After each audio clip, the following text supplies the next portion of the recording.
प्रिय विद्यार्थियों, जय श्री कृष्ण। कल जिस विषय का हम अध्ययन कर रहे थे वो विषय कारक एवं कारक चिन्ह। कारक की उपयोगिता क्या होती है और कारक चिन्ह हमें क्या ज्ञान करवाते हैं, ये कल क्लास में हमने आपके सामने विषय रखा। कारक के माध्यम से हम देख रहे थे कि कारक हमको विभक्ति प्रयोग बताता। जब कभी भी हमें विभक्ति का प्रयोग करना होता है तो वह प्रयोग कारक के अनुसार होता है।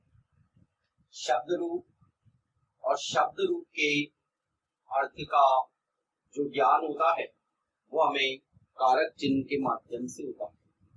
आइए इस विषय को हम आगे बढ़ाएंगे। आज का विषय जब हम इसमें संयुक्त कर देंगे तो लगभग हमारी वाक्य संरचना का विषय आपको ठीक से ध्यान में आएगा। फिर आप इसका अभ्यास कर सकते हैं। जब तक कारक की पहचान नहीं होती है तब तक हम इसमें विभक्ति का प्रयोग नहीं कर सकते। इसलिए आज का विषय हम आपके सामने रखेंगे कारक की पहचान। कारक जो वाक्य में प्रयुक्त हुआ है उस कारक को हम कैसे पहचान सकते हैं, उस कारक की पहचान के कुछ माध्यम हैं, कारक को पहचानने के कुछ तरीके हैं। आप उन तरीकों को समझें। जैसे पहला कारक जो होता है वो कर्ता कारक होता है। कर्ता कारक की पहचान हम कैसे करें? किसी भी वाक्य के अंदर प्रयुक्त होने वाला जो कर्ता है उस कर्ता को हम कैसे पहचानें? तो विद्यार्थियों ध्यान करो कि कर्ता कारक की पहचान जो होती है वो पहचान क्रिया के माध्यम से होती है। आपको जब कभी भी कर्ता की पहचान करनी हो तो आपको क्रिया के पास में जाना है और ये जो वाक्य की क्रिया होती है यही आपको वाक्य के कर्ता की पहचान कर रहा है। इसका माध्यम क्या है, हम कैसे पहचान सकते हैं? तो वाक्य की जो क्रिया है उस क्रिया से जाकर के हमने प्रश्न किया कि कर्ता कौन। अब ये क्रिया जो हमें उत्तर दे रही है, इस क्रिया के उत्तर के माध्यम से हम कर्ता को पहचान सकते हैं। क्रिया ने हमको कहा कि संपूर्ण वाक्य में जिस किसी भी बिंदु के साथ मेरा सीधा संबंध विद्यमान है वही वाक्य का कर्ता है। तो क्रिया का ये उत्तर है कि इस वाक्य में जिसका सीधा संबंध मेरे साथ है वही वाक्य का कर्ता है। तो इसके माध्यम से हम कर्ता की पहचान कर सकते हैं। जैसे उदाहरण स्वरूप हम कोई भी वाक्य लिख सकते हैं, राम विद्यालय जाता है। वाक्य में प्रयुक्त होने वाली क्रिया को पहचानने के लिए हमें किसी का आश्रय लेने की आवश्यकता नहीं है। वाक्य की जो क्रिया होती है वो स्वतः ही पहचान में आती है। अब आपको इस वाक्य का कर्ता चाहिए, राम और विद्यालय। इस राम और विद्यालय में से इस वाक्य का कर्ता कौन है? तो हमने इस क्रिया से प्रश्न किया कि कर्ता कौन। ये क्रिया हमको कह रही है कि इस वाक्य में जिसके साथ में मेरा सीधा संबंध विद्यमान है वही वाक्य का कर्ता है। अब हम देखेंगे कि इस क्रिया का जो सीधा संबंध है वो विद्यालय के साथ में है या राम के साथ में है। तो अब इसी वाक्य को हम दो भागों में विभक्त कर सकते हैं। ये संस्कृत सीखने के माध्यम है। क्रिया के साथ में सीधा संबंध राम का है या विद्यालय का है, इसको समझने के लिए हम इस क्रिया को दोनों के साथ में संयुक्त करके देख सकते हैं। इसी वाक्य को हम दो भागों में विभक्त करते हैं, राम जाता है। दूसरा वाक्य आ गया विद्यालय जाता है। विद्यार्थियों, आपको स्पष्ट रूप से दृष्टिगत हो रहा है कि इस वाक्य में प्रयुक्त होने वाली जो क्रिया है उस क्रिया का संबंध राम के साथ में है या विद्यालय के साथ में है। पहला वाक्य जो बन गया वो है राम जाता है। दूसरा वाक्य है विद्यालय जाता है।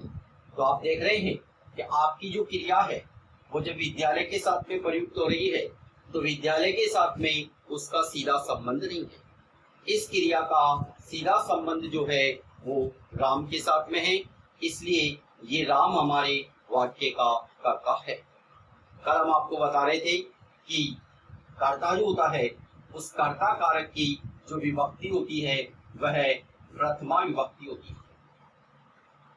जब कर्ता की पहचान हो जाती है क्रिया के माध्यम से तो आप इस कर्ता में प्रथमा विभक्ति का प्रयोग करें राम। कर्ता के बाद जो कारक प्रयुक्त होता है वह है कर्म कारक। कर्म की पहचान कैसे होती है? वाक्य में प्रयुक्त होने वाला जो कर्म है उस कर्म को हम कैसे पहचानते हैं? तो आइए कर्म की पहचान कैसे होती है। विद्यार्थियों, कर्म को पहचानने के लिए हमको दो बिंदुओं का आश्रय लेना होता है। पहला बिंदु कर्ता है और दूसरा बिंदु क्रिया है। जब कभी भी हमें वाक्य में प्रयुक्त होने वाले कर्म की पहचान करनी होती है तो हमको कर्ता और क्रिया इन दोनों के माध्यम से हम कर्म की पहचान करते हैं। तो आइए कैसे कर्म पहचाना जाता है इन दो बिंदुओं के माध्यम से। तो देखो, वाक्य में प्रयुक्त होने वाली जो क्रिया होती है वह क्रिया और वाक्य में प्रयुक्त होने वाला जो कर्ता होता है, ये कर्ता इस क्रिया के माध्यम से वाक्य में प्रयुक्त कर्ता वाक्य में प्रयुक्त क्रिया के माध्यम से जिसे सर्वाधिक चाहता है उसे कर्म कहते हैं। अब आपने एक वाक्य जो पूर्व में हमने लिखा था कि राम विद्यालय जाता है, तो राम का तो हमने निर्धारण कर दिया कि ये राम हमारे वाक्य का कर्ता है। अब देखो, ये जो विद्यालय क्या है, क्या ये विद्यालय इस वाक्य का कर्म है या नहीं है? बिना निर्धारण किए आपको किसी का भी उत्तर नहीं देना है। आप बिना परीक्षण किए ये नहीं कहेंगे कि ये वाक्य का कर्म है। हम परीक्षण करने के बाद में ही ये निर्धारित करेंगे कि ये वाक्य का कर्म है। परीक्षण करने का माध्यम ये है कि कर्ता और क्रिया, ये वाक्य का कर्ता है, ये वाक्य की क्रिया है। क्या ये वाक्य का कर्ता इस क्रिया के माध्यम से इसको सर्वाधिक चाहता है या नहीं चाहता? अगर आपका कर्ता इस क्रिया के माध्यम से इसे सर्वाधिक चाहता है तो आप ये कहें कि ये वाक्य का कर्म है। अगर ये कर्ता इस क्रिया के माध्यम से इसे नहीं चाहता है तो आप मना कर दें कि ये वाक्य का कर्म नहीं है। अब हमने यहाँ देखा कि राम जाना क्रिया के माध्यम से विद्यालय को सर्वाधिक चाहता है। हमारे कर्ता का अभिष्ट क्या है? हमारे कर्ता का इप्सितमम क्या है? तो हमारे कर्ता का इप्सितमम है विद्यालय, वो इस क्रिया के माध्यम से। इसलिए हमने कहा कि विद्यालय वाक्य का कर्म है। और पिछली क्लास में हम आपको बता रहे थे कि कर्म की जो विभक्ति होती है वह द्वितीय विभक्ति होती है। जब ये निर्धारित हो गया कि ये विद्यालय हमारे वाक्य का कर्म है तो आप इसके अंदर द्वितीय विभक्ति का प्रयोग कर दीजिए। कर्ता में प्रथमा विभक्ति लगाई हमने, राम है। विद्यालय में द्वितीय विभक्ति का प्रयोग किया, विद्यालयम। और ये जो क्रिया है इस क्रिया का प्रयोग इस कर्ता के अनुसार करना है। ये जो कर्ता है हमारा, ये कर्ता प्रथम पुरुष एक वचन का कर्ता है। इसलिए यहाँ पर जो क्रिया प्रयुक्त करनी है वह भी प्रथम पुरुष एक वचन की करनी है। हमने यहाँ प्रथम पुरुष एक वचन की क्रिया का प्रयोग कर दिया, गच्छति। तो हमारा वाक्य पूर्ण हो गया, राम है, विद्यालयम गच्छति। तीसरा जो कारक होता है हमारा वह होता है कारण कारक। कारण कारक की पहचान कैसे होती है? कारण को पहचानने के लिए हमें केवल मात्र वाक्य में प्रयुक्त होने वाली जो क्रिया होती है, वाक्य में प्रयुक्त होने वाली क्रिया के माध्यम से हम कारण को पहचान सकते हैं। क्यों? क्योंकि व्याकरण ने हमको ये कहा कि साधक तमम कारणम। कारण क्या होता है? जो साधक तमम होता है वह कारण होता है। साधक तमम क्या है? इस क्रिया को सिद्ध करने में जो सर्वाधिक सहयोग प्रदान करता है।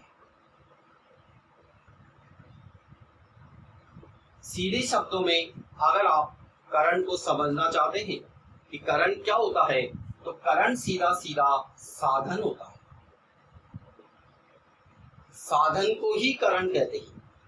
किसी भी विषय को सिद्ध करने के लिए, अर्थात हमारा जो साध्य होता है, उस साध्य तक पहुंचने के लिए हमें साधन की आवश्यकता होती है। तो देखो, क्रिया को अगर आपको सिद्ध करना है और इस क्रिया को सिद्ध करने में जो सर्वाधिक सहयोग प्रदान कर रहा है, तो ये कारण हमारा साधन बन गया और साधन को ही हम कारण कहते हैं। किसी भी वाक्य के अंदर हम इसको समझ सकते हैं, जैसे बालक गेंद से खेलता है। हमने एक वाक्य लिखा कि बालक गेंद से खेलता है।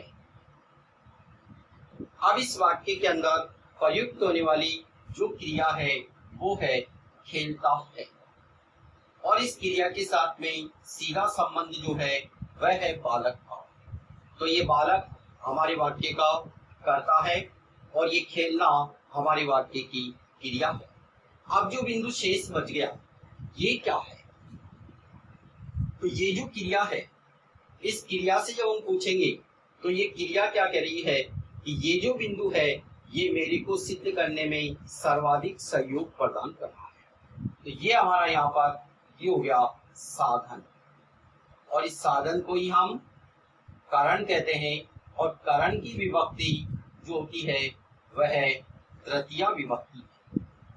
वाक्य में प्रयुक्त होने वाला जो कर्ता है, उस कर्ता में पुनश्च आपको प्रथमा विभक्ति का प्रयोग करना है। बालक है ये हमारा कर्ता, ये फिर प्रथम पुरुष एक वचन का कर्ता है, और इस प्रथम पुरुष एक वचन के कर्ता के साथ में वापस आपको प्रथम पुरुष एक वचन की क्रिया का प्रयोग करना है। अब यहाँ पर बालक है क्रीडति। क्रीड धातु लट लकार प्रथम पुरुष एक वचन का हमने प्रयोग किया, तो ये कर्ता का और क्रिया का प्रयोग हो गया। बालक है क्रीडति। जो शेष बच गया उसका हमने निर्धारण दिया कि ये साधन है, और इस साधन को हमने कहा कि ये कारण है, और कारण की विभक्ति जो होती है वह तृतीया विभक्ति होती है। तो आप इसके अंदर तृतीया विभक्ति का प्रयोग कर दीजिए। बालक है कंदुकेन क्रीडति। बालक है कंदुकेन क्रीडति। ये कंदुक में हमने तृतीया विभक्ति का प्रयोग किया क्योंकि ये हमारे वाक्य का कारण है। चौथा जो कारक होता है वह कारक संप्रदान कारक है, और संप्रदान कारक जो होता है वो संप्रदान है। सम्यक प्रदीयते अस्मिन्, जिसको सम्यक रूप से कुछ प्रदान किया जाए वह संप्रदान कहलाता है। संप्रदान में आप देख रहे हैं कि इसमें सम प्लस ये प्रदान। बहुत सीधा सा विषय है कि वाक्य का संप्रदान कैसे पहचाना जाता है। वाक्य के अंदर आपको संप्रदान की पहचान करनी है, तो पहले आप ये ध्यान में करें कि संप्रदान किसे कहते हैं। तो संप्रदान में दो शब्द हो गए, सम और प्रदान। सम का मतलब सम्यक। सम्यक का तात्पर्य क्या होता है? सम्यक का तात्पर्य होता है उचित प्रकार से, और उचित प्रकार से जिसको हम प्रदान कर रहे हैं। प्रदान का मतलब देना। जिसको भी उचित प्रकार से दिया जाए वह संप्रदान कहलाता है। अब देखो, दा धातु जो देना अर्थ में प्रयुक्त होती है, तो संप्रदान कारक के लिए महत्वपूर्ण विषय यह है कि उस वाक्य के अंदर दा धातु का प्रयोग होना चाहिए। बिना दा धातु के कभी संप्रदान नहीं होता है। संप्रदान की अगर आपको पहचान करनी है तो संप्रदान की पहचान करने के लिए कर्ता, कर्म और क्रिया, वाक्य में प्रयुक्त होने वाला कर्ता, वाक्य का कर्म और वाक्य की क्रिया, ये तीनों बिंदु मिलकर के हमको संप्रदान का ज्ञान करवाते हैं। इस संप्रदान की पहचान इन तीन बिंदुओं के माध्यम से होती है। देखो संप्रदान को कैसे पहचानेंगे। ये जो क्रिया है ये क्रिया का कर्म है और ये हमारे जो वाक्य का कर्ता है, ये कर्ता इस क्रिया के माध्यम से, इस क्रिया के कर्म के माध्यम से और जिसको भी भोक्ता बनाना चाहता है। अर्थ यह है कि ये जो कर्म होता है इस कर्म का भोक्ता, भोक्ता का मतलब उपभोग करने वाला, इस कर्म का उपभोग करने वाला जो होता है वही संप्रदान कहलाता है। आइए किसी उदाहरण के माध्यम से हम इसको समझ सकते हैं। वह ब्राह्मण को धन देता है। आप इस वाक्य में देखेंगे कि सर्वप्रथम यहाँ पर ये दा धातु का प्रयोग है और संप्रदान के लिए अनिवार्यता ये होती है कि वहां दा धातु का प्रयोग होना चाहिए। अब सबसे पहले आपको ये जो धातु है, ये जो क्रिया है, इस क्रिया का कर्म क्या है, तो सर्वप्रथम आपको यहाँ पर कर्म ढूंढना है। तो ये जो धन है ये इस वाक्य का कर्म है। तो क्या देता है कि धन देता है, तो ये धन हमारे वाक्य का कर्म हो गया, क्योंकि हमारे कर्ता को इस क्रिया के माध्यम से यही इप्सित कामम है। हमारा कर्ता क्या देना चाहता है, तो हमारा कर्ता धन देना चाहता है, इसलिए धन वाक्य का कर्म है। अब देखो ये वाक्य का कर्ता है, ये कर्ता इस क्रिया के कर्म के माध्यम से क्या इस ब्राह्मण को भोक्ता बनाना चाहता है या नहीं बनाना चाहता है। अगर ये कर्ता इस क्रिया के कर्म के माध्यम से इसे भोक्ता बनाना चाहता है तो आप ये कहेंगे कि यह हमारे वाक्य का संप्रदान है। और अगर ये भोक्ता नहीं बनाना चाहता है तो आप कहोगे ये संप्रदान नहीं है। तो देखो ये कर्ता इस क्रिया के कर्म के माध्यम से इस ब्राह्मण को भोक्ता बनाना चाहता है। धन किसे देना चाहता है, तो ये धन इस ब्राह्मण को देना चाहता है, इसलिए ये ब्राह्मण हमारे वाक्य का संप्रदान हो गया। और संप्रदान की जो विभक्ति होती है वो विभक्ति चतुर्थी विभक्ति होती है। तो संप्रदान में चतुर्थी विभक्ति का प्रयोग करें, ये कर्ता है, कर्ता में प्रथमा विभक्ति का प्रयोग किया, संप्रदान आ गया, संप्रदान में चतुर्थी विभक्ति का प्रयोग करो, ब्राह्मण की चतुर्थी विभक्ति लगाएंगे ब्राह्मणाय, ये कर्म है वाक्य का, कर्म में द्वितीय विभक्ति का प्रयोग किया और जो क्रिया है वो कर्ता के अनुसार प्रयुक्त करनी है। ये कर्ता फिर हमारा प्रथम पुरुष एक वचन का कर्ता है, इसलिए आपको यहाँ पर क्रिया पुनश्च प्रथम पुरुष एक वचन की प्रयुक्त करनी है। ये वाक्य पूर्ण हो गया। स ब्राह्मणाय धनम ददाति, वह ब्राह्मण को धन देता है। परीक्षण करने के बाद में कितना भी बड़ा वाक्य हो विद्यार्थियों, आपको कभी भी अगर विभक्ति प्रयुक्त करनी है तो आपको अपनी ओर से विभक्ति नहीं लगानी। आपको वाक्य में प्रयुक्त होने वाले जो बिंदु हैं आपको उनसे ही पूछ लेना है। पूछने का तात्पर्य यह है कि आपको पहले उनका निर्धारण करना है कि ये जो वाक्य में प्रयुक्त हो रहे हैं ये है कौन। जैसे भी ये वाक्य आ गया आपके सामने तो आप इसको इतने भागों में बांट सकते हैं। ये 4 भागों में विभक्त हो सकता है, 1 2 3 4। और पहले आप इन चारों बिंदुओं का निर्धारण करें और उसके बाद में आप विभक्ति का प्रयोग करें। वाक्य कहीं भी गलत नहीं होगा।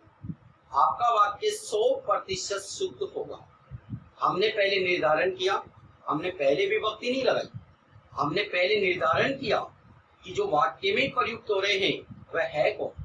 तो हमने कहा ये कर्ता है, ये वाक्य का संप्रदान है, ये वाक्य का कर्म है और ये वाक्य की क्रिया है। उसके बाद हमने यहाँ पर विभक्ति का प्रयोग किया। ये देखो, ये कर्ता था इसलिए हमने यहाँ पर प्रथमा विभक्ति का प्रयोग दिया। ये हमारा संप्रदान था इसलिए हमने यहाँ पर चतुर्थी विभक्ति लगाई। ये हमारा कर्म है इसलिए हमने यहाँ पर द्वितीय विभक्ति का प्रयोग दिया। ये हमारी क्रिया है इसलिए हमने कर्ता के अनुसार क्रिया का प्रयोग किया। कर्ता हमारा प्रथम पुरुष एकवचन था इसलिए हमने यहाँ पर क्रिया का प्रयोग भी प्रथम पुरुष एकवचन किया है। अगला जो कारक होता है हमारा, कहते हैं अपादान कारक। अपादान कारक की पहचान कैसे होती है? तो देखो, अपादान कारक का जो चिन्ह होता है वो चिन्ह से होता है और कारण कारक का जो चिन्ह होता है वो भी से होता है। लेकिन कारण में और अपादान में अंतर क्या है? हम जब भी अपादान कारक का जब चिन्ह लिखते हैं से, तो हम उसके आगे लिखते हैं अलग। थोड़ा सा ध्यान देने का विषय है कि ये अलग क्यों लिखा गया यहाँ पर। क्या ये अलग अपादान का चिन्ह है? क्या ये अलग अपादान का चिन्ह नहीं है। अपादान कारक का जो चिन्ह है वो से है, लेकिन ये अलग लिखने का तात्पर्य क्या है? ये अलग लिखने का तात्पर्य यह है कि अलग होने के योग में ही अपादान होता है। अगर किसी स्थान पर अलग होने का योग नहीं है तो वहां पर अपादान कारक का प्रयोग नहीं होता है। इसलिए ये जब कभी भी आप कारक चिन्ह में देखेंगे तो आपको स्पष्ट रूप से के आगे कोमा लगा हुआ है। ये से अलग नहीं है, ये मिला हुआ नहीं है, ये से के आगे कोमा लगा है, उसके बाद अलग लिखा हुआ है। इसका मतलब ये हो गया कि जैसे संप्रदान कारक दा धातु मतलब देने के योग में संप्रदान होता है, वैसे ही अलग होने के योग में अपादान होता है। अपादान कारक की पहचान कैसे होती है? तो थोड़ा सा ध्यान करेंगे कि अलग होने का योग कब हो सकता है। अलग होने का योग जब दो पदार्थ होते हैं तो दो पदार्थ होने पर ही अलग होने का योग होता है। दो पदार्थों के बिना अलग होने का योग नहीं हो सकता। जैसे हमने ये कहा कि ये दो पदार्थ हैं, अब इन दो पदार्थों में अगर अलग होने का योग होगा तो फिर हम अपादान का निर्धारण करेंगे कि इसमें अपादान है कौन। इन दो में से जो इनमें से ये एक है, ये अलग होकर के यहाँ पहुंच गया और ये एक यहीं पर रह गया। जो शेष बच गया यहाँ पर, जो शेष बच जाता है, जो अलग होकर के चला गया, उसको तो अलग होकर के जाने दीजिए। जो चला गया उसकी चिंता मत करना, लेकिन जो शेष बच गया उसकी चिंता करना। जो यहाँ पर शेष बच जाता है उसी को हम अपादान कहते हैं। अपादान कारक जो होता है उस कारक का लक्षण क्या है? तो अपादान किसे कहते हैं कि जिससे कोई वस्तु आदि अलग होती है उसे अपादान कहते हैं। तो जिससे कोई वस्तु आदि, तो जो वस्तु थी वो वस्तु अलग होकर के यहाँ पहुंच गई, लेकिन जिससे अलग हुई वो यहीं पर रह गया। इसलिए ये हमारा अपादान है। जो वस्तु अलग होकर के गई है वो कभी भी अपादान नहीं कहलाती। इसलिए जो ध्रुव होता है, ध्रुव का मतलब जो हमारा स्थिर कारक होता है, उस स्थिर को ही हम अपादान कहते हैं। जैसे उदाहरण के रूप में हम कोई भी वाक्य लिख सकते हैं। जैसे हमने एक वाक्य लिखा कि वृक्ष से पत्ता गिरता है। वृक्ष से पत्ता गिरता है। अब इस वाक्य के अंदर आप देख रहे हैं कि ये हमारे वाक्य की क्रिया है, गिरना, और गिरने का जो कार्य है वो है पत्र, इसलिए हमारे वाक्य का कर्ता है। और ये जो हमारे वाक्य का बिंदु है ये हमारे वाक्य का अपादान है। आप इसका परीक्षण कर सकते हैं कि अपादान है या नहीं है। तो ये दो बिंदु हमारे पास में है, एक वृक्ष है और ये पत्ता है। ये वृक्ष और जो पत्ता थे मिलित रूप में थे, यहाँ से अलग होकर के ये पत्र यहाँ पहुंच गया। जो पत्र अलग हो गया उस पत्र को अलग हो जाने दिया, लेकिन हमारे पास में जो शेष बच गया वो क्या बच गया? वो शेष बच गया वृक्ष। इसलिए ये जो वृक्ष है ये वृक्ष हमारा अपादान कारक है, और अपादान की जो विभक्ति होती है वो विभक्ति पंचमी विभक्ति होती है। अब यहाँ पर आप देखेंगे ये जो वृक्ष है इसका हमने निर्धारण कर दिया कि अपादान है, तो आप इसमें पंचमी विभक्ति का प्रयोग कर दीजिए।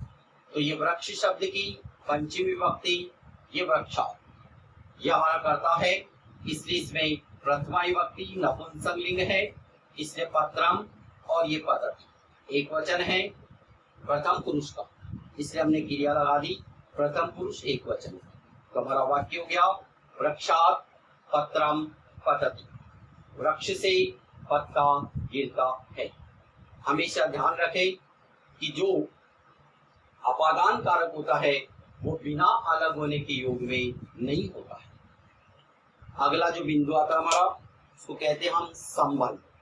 लेकिन विद्यार्थी ध्यान रखना, संबंध जो होता है वो कारक नहीं कहलाता है, लेकिन हमारी षष्ठी विभक्ति जो होती है उस षष्ठी विभक्ति का जो प्रयोग है वो संबंध में ही होता है। इसलिए हम इस कारक की श्रृंखला से इस संबंध को अभी अलग नहीं कर रहे हैं, लेकिन थोड़ा सा ध्यान रखना कि हम विषय कारक का पढ़ रहे हैं लेकिन संबंध कारक नहीं होता है। संबंध का बोध कराने के लिए षष्ठी विभक्ति का प्रयोग होता है। केवल मात्र आपको कहीं पर भी कर्ता, कर्म, करण, संप्रदान, अपादान और अधिकरण इन कारकों के माध्यम से जब कोई विभक्ति प्रयुक्त करने का साधन आपको प्रयुक्त नहीं होता है, किसी भी कारक की पहचान नहीं हो पा रही है, ऐसी परिस्थिति में आपको षष्ठी विभक्ति के पास पहुंचना है। क्यों? क्योंकि व्याकरण हमको ये कहती है कि षष्ठी शेषे, कि आपको षष्ठी विभक्ति कहाँ लगानी है। आपको षष्ठी विभक्ति का जो प्रयोग करना है वो शेषे करना है। शेषे का मतलब शेष अर्थ में करना है, तो शेष अर्थ में षष्ठी विभक्ति का प्रयोग होता है। शेष अर्थ क्या है? तो आप एक ही बात ध्यान रख लेना कि शेष अर्थ से जो तात्पर्य है वो हमारा संबंध अर्थ है। इसलिए संबंध अर्थ में और संबंध अर्थ का बोध कराने के लिए षष्ठी विभक्ति का प्रयोग होता है। जैसे हमने एक वाक्य लिखा छोटा सा कि यह राम की पुस्तक है, ऐसे कई वाक्य आप निर्मित कर सकते हैं। ये राम की पुस्तक है। अब इसमें आप देखोगे कि ये जो पुस्तक है, पुस्तक, अब ये पुस्तक जो है ये राम की पुस्तक है। आप किसी भी कारक से अगर पूछेंगे, कर्ता से, कर्म से, करण से, संप्रदान से, अपादान से, कोई भी कारक आपको यहाँ पर उत्तर नहीं देगा। जब कारक हमको उत्तर नहीं देता है तो हम विभक्ति का प्रयोग कैसे करें? तो उस परिस्थिति में हम पहुंचते हैं षष्ठी विभक्ति के पास। इसलिए राम का और पुस्तक का जो संबंध है उस संबंध को बताने के लिए आपको यहाँ पर षष्ठी विभक्ति का प्रयोग करना है। इदम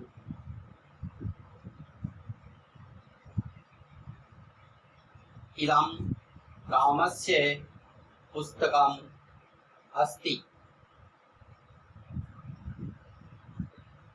ये राम की पुस्तक है। तो षष्ठी विभक्ति अभी आपको इतना से ही ध्यान रखना है कि संबंध अर्थ का बोध कराने के लिए षष्ठी विभक्ति होती है, लेकिन आगे जो पुनश्च आएगा वो फिर से कारक है, और वह कारक जो होता है हमारा वो अंतिम कारक होता है, उसको हम कहते हैं अधिकरण कारक। एक कारक था करण कारक और एक कारक हमारा अधिकरण कारक। करण में और अधिकरण में अंतर क्या है? हालांकि हमारे दोनों ही कारक जो हैं वो दोनों ही कारक क्रिया से जुड़े हुए हैं, लेकिन करण कारक जो हैं उसके साथ में अधि का प्रयुक्त हो गया। तो थोड़ा सा इसी से हम समझ सकते हैं कि ये जो कारक है ये कारक अधिकरण है। जिसको हम कारण कह रहे थे वो क्रिया का साधन मात्र था, लेकिन जिसको आप अधिकरण कह रहे हो वो हमारी क्रिया का आधार मात्र है। कारण में और अधिकरण में यही अंतर होता है। जो कारण कारक होता है वो साधन होता है, वो भी क्रिया का। दोनों ही कारक हमारी क्रिया से संयुक्त है। तो कारण हो गया हमारा साधन और अधिकरण जो हो गया वो अधिकरण हो गया हमारा आधार। वाक्य में प्रयुक्त होने वाली जो क्रिया होती है उस क्रिया के आधार को अधिकरण कहते हैं।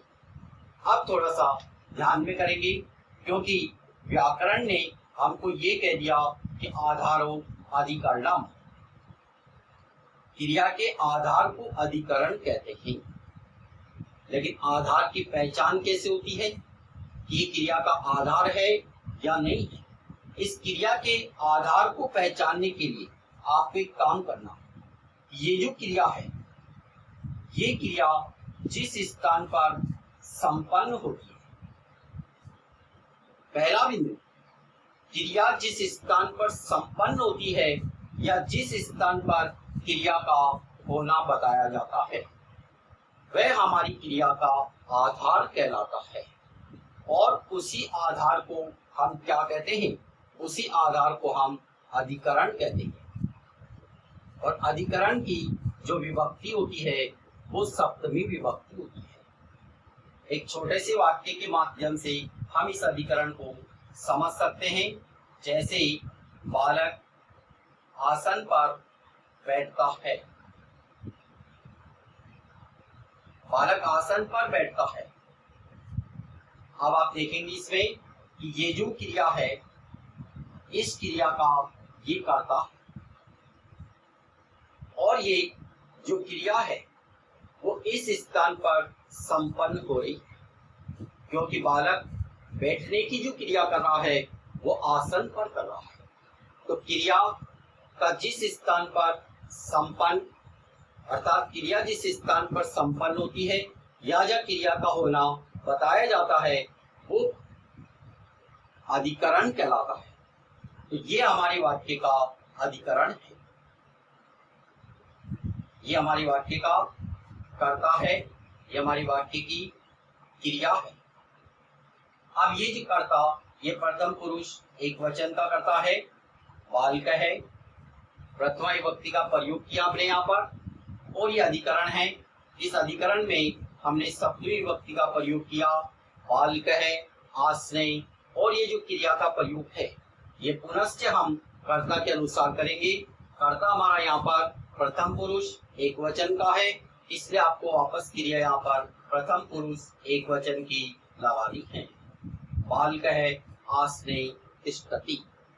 ये हमारे कारक की पहचान का जो एक सामान्य माध्यम था, सामान्य तरीका था, वो हमने आपके सामने रखा।